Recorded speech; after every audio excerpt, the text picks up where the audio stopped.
Finally delivery day. ఆ రోజు morning అయితే బాగానే లేసా. బట్ నైట్ నిద్ర లేకుండే. కాంట్రాక్షన్స్ రావడము, స్టమక్ టైట్ అవుతుండే.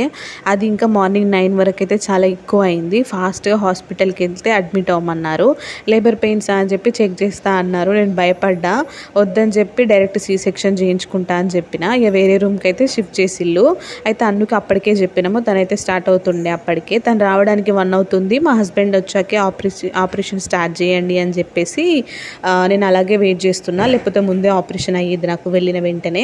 ఎందుకంటే అది మా లైఫ్‌లో చాలా ప్రీషియస్ డే కదా! అందుకోసం అని చెప్పి అన్ను వచ్చాకే చేయించుకోవాలనుకున్నాను. ఇక చాలా వెయిట్ చేశాననమాట. మా అమ్మ నా బాధ చూడలేక ఏడుస్తుంది. ఎట్ ఏ టైమ్ పుట్టే వాళ్ళ కోసం చాలా ఎక్సైట్‌మెంట్‌గా, హ్యాపీగా కూడా ఉంది. సో ఏంటి అనేది నెక్స్ట్ డెలివరీ వ్లాగ్స్‌లో మీరు చూడొచ్చు. ఇది అయితే ఫుల్ లెంగ్త్ వ్లాగ్ నేను అప్లోడ్ చేస్తాను. మీకు గనుక నా ఛానల్ ఇంట్రెస్టింగ్‌గా ఉంటే కంపల్సరీగా సబ్స్క్రైబ్ చేసుకోండి. Thank you so much for watching. Bye.